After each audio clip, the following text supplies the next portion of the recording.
অদ্ভুত একটা নির্বাচন হচ্ছে, সেই নির্বাচনের নাম হচ্ছে গণভোট, যেখানে অন্য পক্ষ থাকতে পারবে না, শুধু একটা পক্ষই। একটা পক্ষের ভোট, এটি কি ভোট কিনা, এটি এখন প্রশ্নের মুখে দাঁড় করিয়েছে। আজকে কিছুক্ষণ আগে দেখলাম যে মির্জা ফখরুল ইসলাম আলমগীরের একটা লাইন, সেই লাইনটা হচ্ছে এই সংস্কারের কথা বলে প্রচারণায় নেমেছেন প্রধান উপদেষ্টা। সংস্কারের কথা বলে প্রচারণাটা কি? তিনি জাতির উদ্দেশ্যে ভাষণ দিয়ে সংস্কারের পক্ষে ভোট দেওয়ার আহ্বান জানাচ্ছেন। গণভোটে হ্যাঁ না, হ্যাঁ কখনো পরাজিত হয়েছে? কখনো হয়নি। যদি 10 জন মানুষের 10 জনের মধ্যে 9 জনই হ্যাঁ দেবে, না একজন দেবে, রেকর্ড নেই।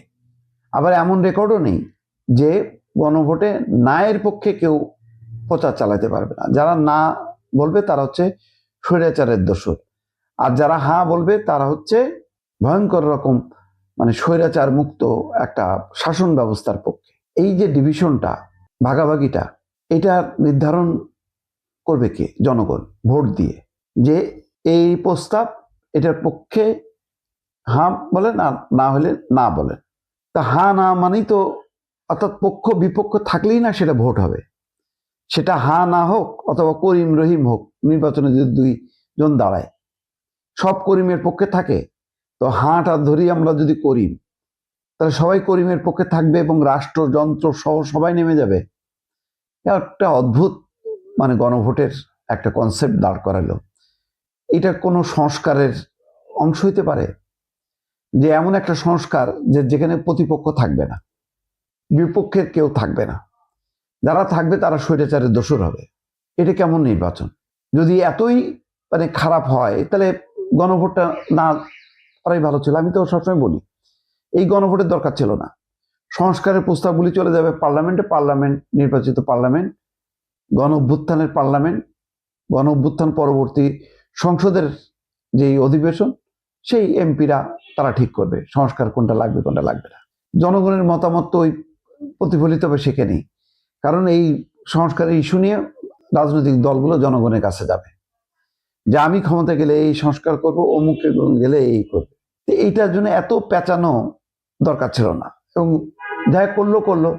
এখন প্রধান উপদেষ্টারা সবাই নামছে মানে কি, একটা দেখা যাচ্ছে ভারত 4-5 কোটি টাকা মূল্যের একটা অ্যাম্বুলেন্স দিছে ব্যয়বহুল, ওই অ্যাম্বুলেন্সটাকে ভোটের গাড়ি বানায় ফেলছে, ওই গাড়ি চলতেছে।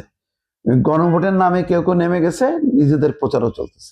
মনে করেন গণভোটের পক্ষে হাসনাত আব্দুল্লাহ, নাসিরুদ্দিন পাটোয়ারি বা মির্জা আব্বাস যেই হোক না কেন নেমে গেল।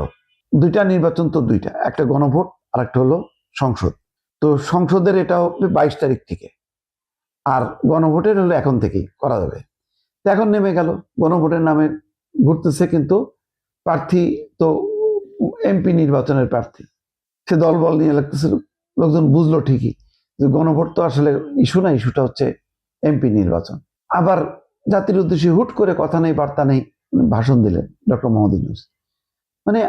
একটা জগা খিচুড়ি পাকায় ফেলছে। আমি তো বলছিলামই গণভোট এটা গণতামাশায় পরিণত হয়েছে। এইভাবে কোনোদিন ভোট হয় না, এটা ভোটের কোনো সংজ্ঞাই হইতে পারে না যে রাষ্ট্রযন্ত্র সব নেমে যাবে গণভোটের পক্ষে।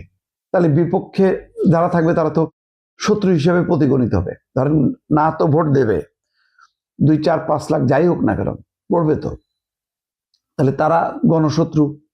আর যারা পক্ষে দিল, হাতে ভোট দিল, তারা হচ্ছে দেশপ্রেমী। এইভাবে বিভাজন, এই ধরনের বিভক্তি, এটা প্রত্যাশিত না। এটা একেবারেই মানুষের উপরে ছেড়ে দেওয়া উচিত ছিল। এই সংস্কার করছে, আপনি পক্ষে নাকি বিপক্ষে বলেন, মানুষ রায় দেবে। কিন্তু যারা নির্বাচনটা কন্ডাক্ট করবে তারা তো নিরপেক্ষ থাকবে।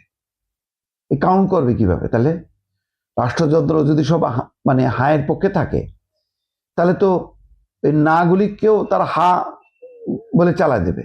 এইটা খুবই একটা হাস্যকর একটা বিষয় হয়ে গেল। এই জন্য আজকে দেখেন বলছেন মির্জা ফখরুল সমালোচনা করছেন, সংস্কারের কথা বলে প্রধান উপদেষ্টা নিজেই প্রচারণায় নেমে গেছেন।